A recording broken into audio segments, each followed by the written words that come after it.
Hello, this is Jim Reynolds, and I am fortunate enough to have Angela Whitbeck with me again, and you are on the Christian Life Empowerment Podcast.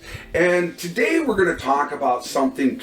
I know a lot of people, they look at the Christian experience and they think, okay, evangelism, I need to tell people about Jesus. Jesus gave us this great commission, but boy, I'm not good in front of people. Yeah, I resonate with that. I don't want to stand up in front of people. I don't want to talk to strangers. That's scary. Right? Yeah. So how do I do what God has asked me to do? How do I tell people about Jesus when I don't want to get up front and I don't want to, it's hard to talk to people I don't know.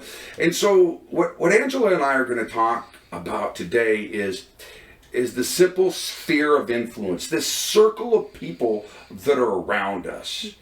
And you've got people around you, Angela, that, all day long. So what are some of the people that you have around you that, you feel you could influence or you have influenced? So, I work in a pretty small department. It's just me and my 2 employees, and we spend 8 hours or more each day together, at work. And I didn't think that,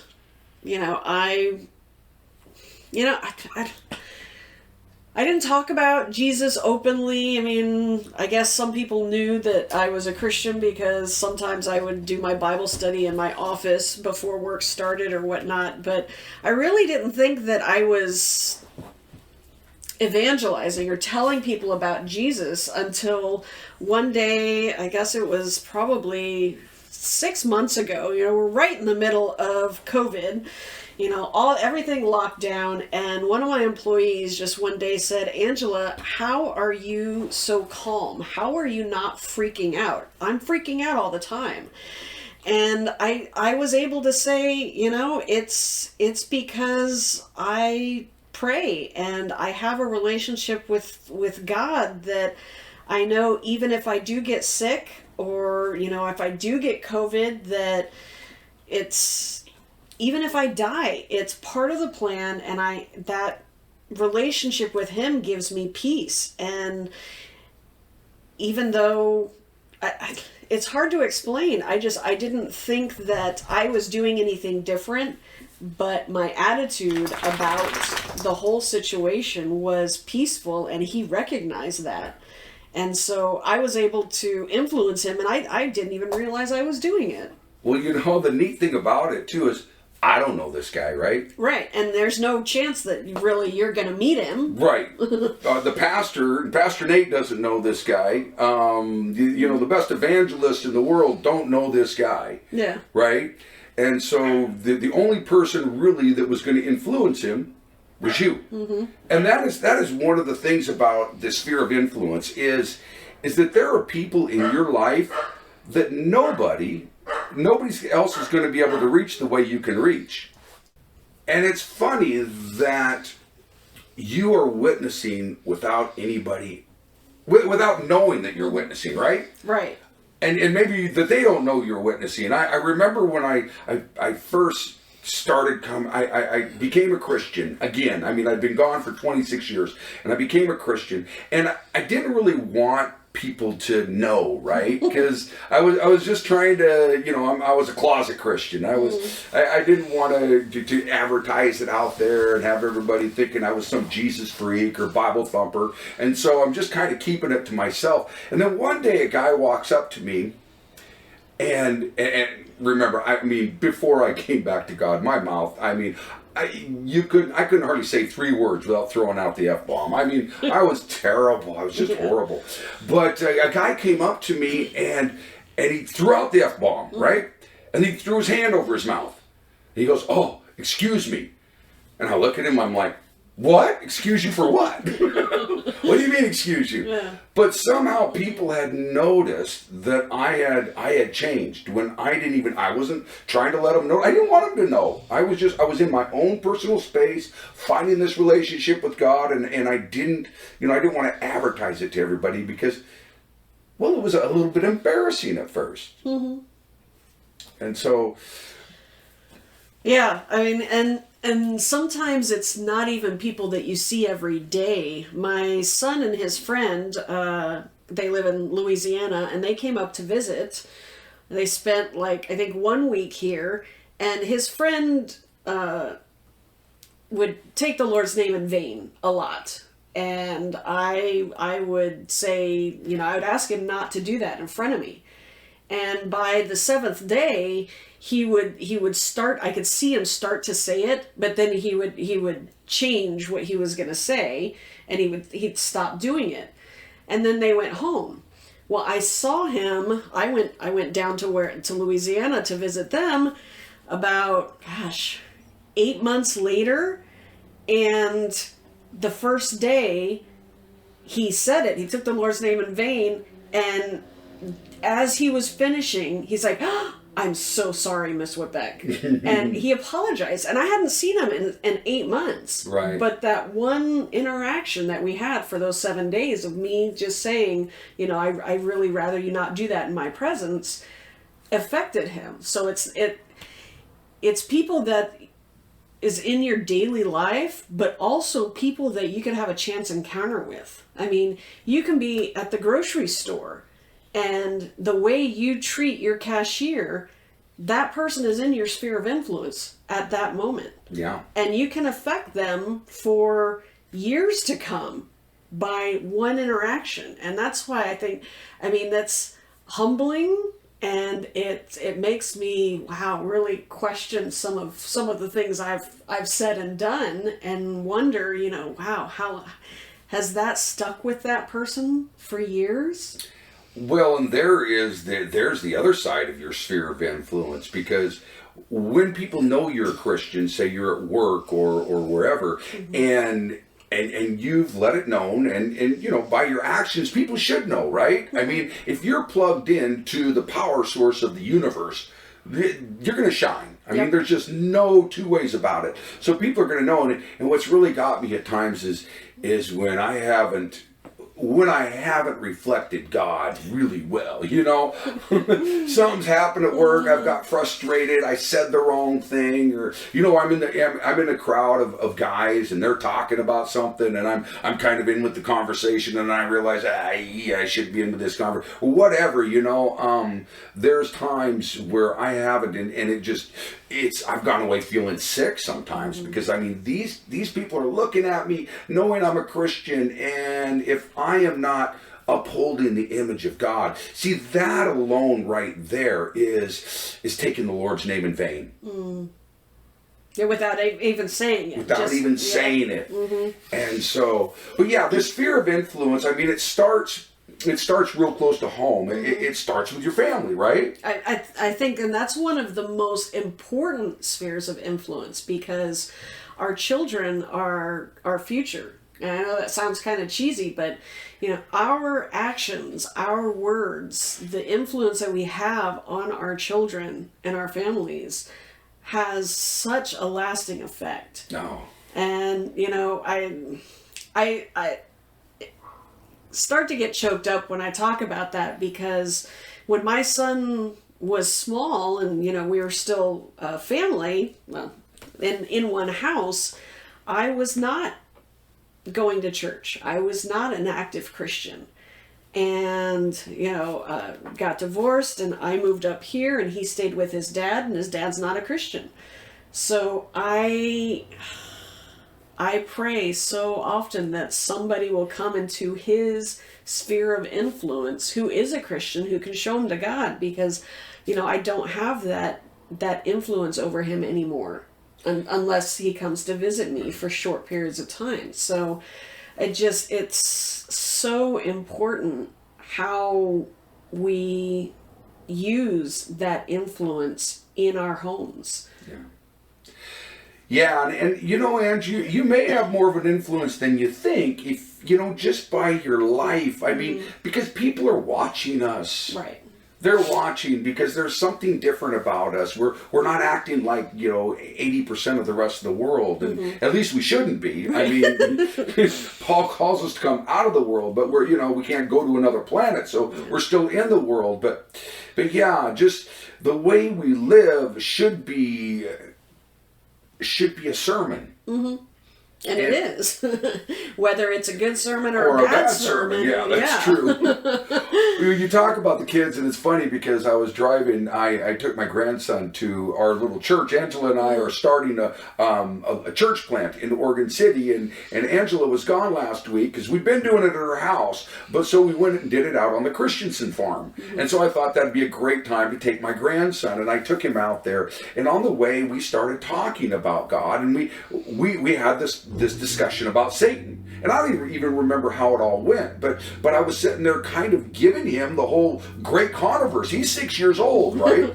but I'm telling him about this, and he's asking some really intelligent questions. And it's funny because we got to the church, and him and Ava, he's 6, Ava is 10, almost 11, right? And so him and Ava went off to the side, and he started giving her the whole thing I had told him. And then people came to me and said, yeah, he's over there just talking about where Satan come from and all that stuff. I'm like, wow. And yeah, because he's 6 years old, and we're just talking on the way, driving out there, and now this is part of his, his understanding of God and who God is. That's so cool. It's pretty amazing. It's really cool. Yeah. It's really amazing. So, the next, circle we have our family, which is really important. And they may be the toughest ones.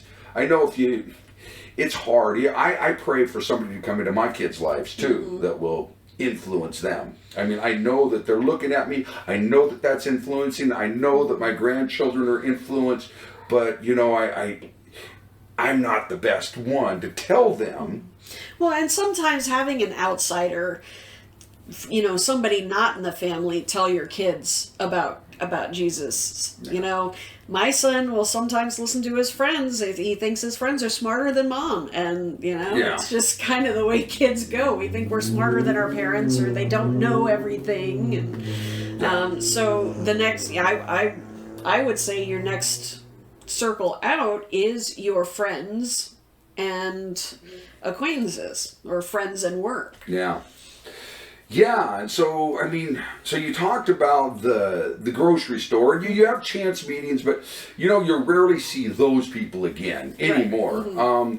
Work, you see those people over and over all the time.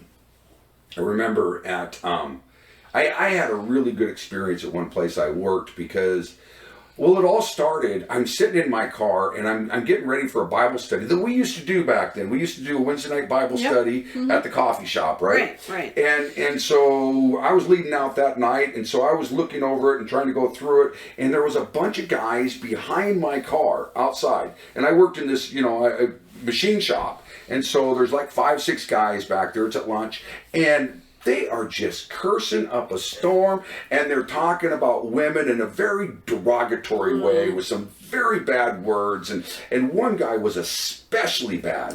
I mean, his mouth was like, wow, I can't believe he's saying that stuff. And I remember thinking to myself, because you hear where Jesus says, don't cast your pearls to the swine, right? You ever read that? I think I read that, but I'm not sure I know what it means. Well, I thought I'd figured it out that day. I was like, well, this guy must be what Jesus was talking about. Okay. There's no reason to... And what casting your pearls to the swine mean is people that are ridiculing you, people that are, you blatantly against Christianity. Why do you share it with them? Yeah. So at least that's the way I've always taken it. I see. And so I thought that about this guy. I says, well, Dad. And it was so bad that I couldn't finish my study. So I got out of my car and I walked inside. So without saying anything. I didn't say nothing. I didn't say anything. I'm used to, I worked in the construction, a machine shop, and these guys talking about this, it's just was, but about an hour later, that same guy walks up to me with a coffee cup in his hand with a Bible verse on it. Yeah, that's what I thought. It's like, what? Where'd you get that? Is that yours? Exactly. And so I asked him about it. And he started talking about a spiritual, how God was trying to connect with him. And so I said, hey, why don't, would you like to take lunch sometime and we could get in the Bible and look at it? And he said, yeah, sure. Yeah. He goes, and I know another guy that would like to do it too. So next week, 3 of us went upstairs and on Wednesday, and we had a Bible study, and we kept doing it, and more guys showed up. I had 6, 7 guys in the room sometime, and we did it for the next 14 years. Wow. I mean, people came and went from the shop. We actually, the owner bought another shop, so some of us got taken to the other shop, and then one of the guys retired. But Wednesdays, guys would come from the other shop, and the guy that retired would drive half an hour to come back and do the Bible study on Wednesdays. Wow. And the only thing that stopped this Bible study was COVID. That was it. So my question is, did this guy's attitude or demeanor change? Yes. Yeah, it was amazing. It was amazing in the whole shop because everybody knew this was happening, right? Even if they weren't participating. Even if they weren't participating. Oh yeah, okay. Everybody knew this was happening. And people were complaining to the boss. Oh. Yeah, people were complaining to the owner and yeah, we had all kinds of stuff. And they were saying, hey, they're doing it at lunch. You know, there's nothing guys can go do what they want at lunch. Yeah. And so we just kept going, and even, you know, the last part of it before COVID, I had quit that job. And so I went back on Wednesdays, and they allowed me to come in and do that Bible study. That is so And cool. we had one person baptized out of it, and yeah, it was really a neat thing. And so, you know, your sphere of influence, I mean, not everybody's going to be able to lead a Bible study or feel that they can at their work, but, you know, I prayed about it. I mean, they could have easily stopped what we were doing. I don't know. Or at least told you had to do it in the parking lot or something and not the inside. Yeah. But I think that it's hard to figure out how to talk to. I mean, how do you approach somebody? Right? Right. How do you start that conversation with somebody? You tell me, because I am an introvert. I don't like talking to people I don't know, and I have always been a people pleaser, so my whole life I worry about people liking me. I want people to like me. I get very upset when I know somebody is upset with me or doesn't like me. So for me to bring up the subject of Jesus and how important he is to me terrifies me, because I don't want to offend them. And yet, the minute that comes out of my mouth, I think, but am I offending God by not sharing with them? So I have this struggle of, you know, I really want to share my relationship with Jesus with other people and, you know, just share Jesus with others, and yet it terrifies me. Yeah.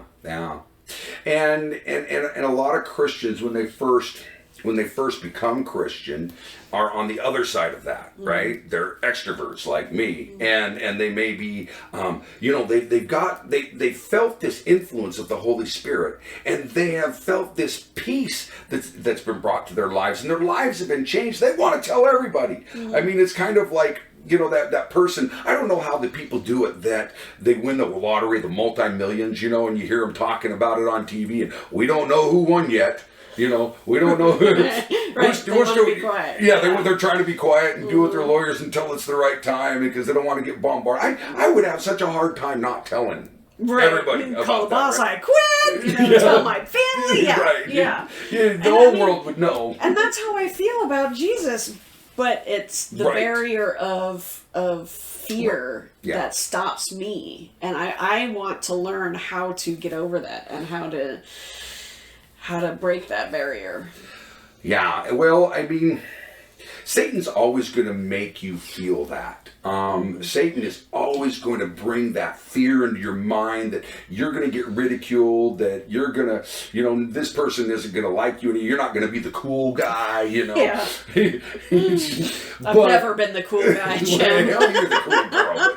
all I ever wanted to be was the cool guy, right? It's like George Carlin used to say, he says, I didn't pray for much. Well, what I prayed for is, Lord, just make me the cool guy, you know? Yeah. And not that George Carlin's a great example, but he was a funny guy. Oh, Yeah. that guy was funny.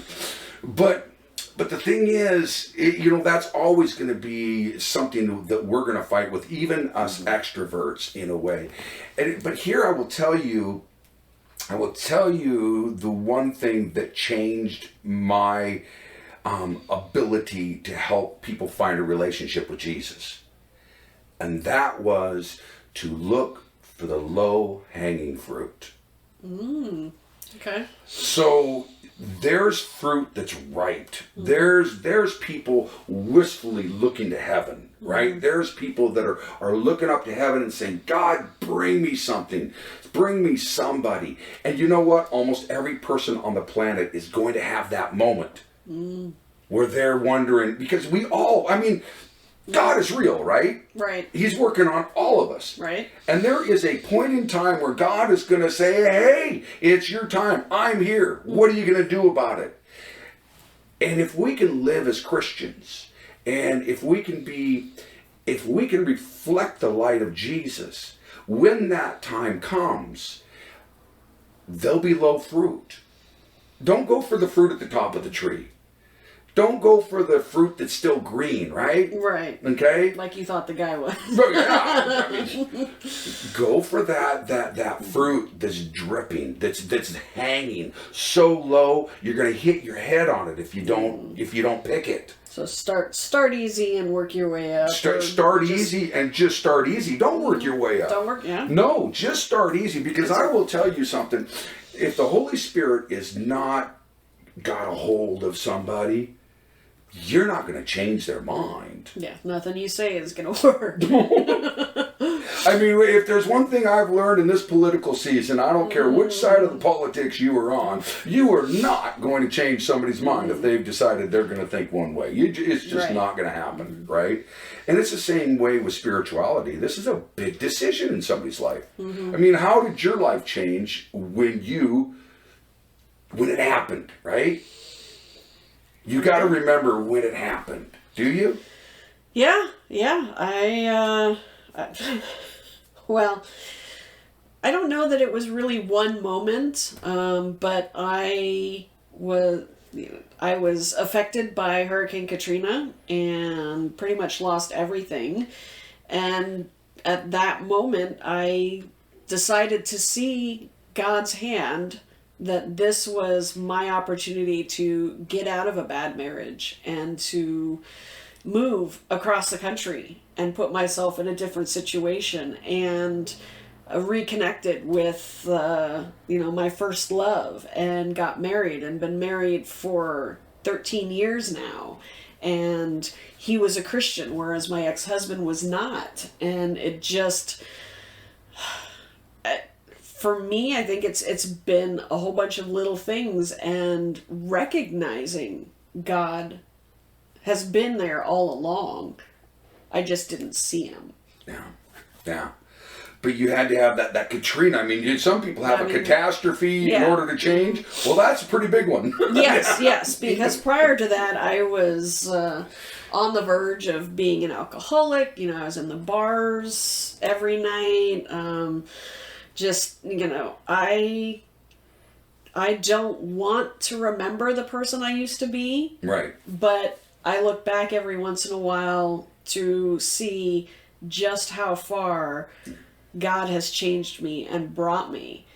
And, when I tell about my history, people are like, wow, I can't imagine you being like that. And I say, thank you. Yeah. And it's all because of God, yeah. and because of what he's done in my life. Yeah. And so God worked with you. God spoke to you. He brought you to a point where you were ready. Mm-hmm. And as I just believe that we should pray every morning that when we wake up, that God brings us in contact with somebody like that. And that we recognize that they are searching. Yeah. Because I hesitate to think of the opportunities I've missed because I wasn't looking for them. Yeah. Yeah. And it isn't like you're looking for them so you can shove something down their throat. You know? Right, no. And No Bible thumping. No. That's not going to work. No. But if you're listening for the Holy Spirit, you're listening to the call of God, and you're watching people, and start watching people, because here's the thing about the Holy Spirit. The Holy Spirit lives in you if you're doing it right? Mm-hmm. And if somebody is convicted, the Holy Spirit is in them. The same Holy Spirit, right, is in two people. Right. So he can communicate with himself pretty good. Mm-hmm. And so when you bring your mind into that mix, mm-hmm. then God gets to be God, and we get to watch. Yeah. And it's pretty cool, because I will tell you, I have watched several people make that change in their life. And I've been the closest human being to them when it happened. Mm-hmm. But I can tell you 100% that I had nothing to do with it. Yeah. I had nothing. The only thing I could have done was screw it up. And when you get to watch God work, and you just get to be there to help, just point this way or point that way, or say, here, Angela, this is Jesus. Jesus, this is Angela, and Jesus already knows, of course. Right, but right. You know what I mean? I'm saying you're just the introduction. You're just kind of helping to make that introduction, and they're seeing Jesus through you, and that's what's is influencing them. That's when it's cool. So I think your sphere of influence, like I said, it goes places that nobody else can go. Yep. Mm-hmm. Nobody else would have been there with that man that day, right? Right. That had, my desire to do a study with him. Mm-hmm. And if you don't take advantage of your sphere of influence, there may be somebody there that nobody else is going to reach. Yeah. That's the scary part. Mm-hmm. But hey, God gives people several chances, so it's not like, hey, without us, he can't do it. It's just that, right. There's people that pass by us every day that could be helped mm-hmm. if we could recognize it. Yeah. And I think that the one of the things I'm looking forward to in heaven is hearing stories of hopefully people saying, hey, you're the reason I'm here because you did this, blah, blah, blah, or you said this, and I didn't even know it. Right. Yeah. That I'm hoping that happens. Yes. That would be so cool. Yeah, if somebody was, I've influenced plenty of the people to the wrong direction. If God could use me as a vessel mm-hmm. to speak through, that would just be cooler than anything. It really would. Yeah. Well, thank you, Angela, for talking to me about this. Yeah. And I hope the rest of anybody listening right now, the rest of you out there has your own experiences, and I'd love to hear those experiences. And hey, if you ever wanted to get a hold of me, you could go to the Ultimate Mission website. That's ultimatemission.net. Then go to ultimatemission.net and go to the contact page and write me an email, or go to my email. It's ultimatemission1@gmail.com, or just call me, 503-891-6040. I'd love to hear your experiences. Love to talk. And hey, if you want to do something on Saturday mornings, go to Hills and Valleys. Church. Thank you. Hillsandvalleys.church. Hillsandvalleys.church, because that's the church plant that Angela and I are starting, and we'd love to tell you more about that and have you help us plant a church. That would be totally cool. So, anything else you want to end with, Ange? No, just focus on who's in your sphere of influence, and live for God. He'll work through you if you're open to it. Yeah, absolutely. All right, goodbye. God bless, and I'll talk to you soon. Bye-bye.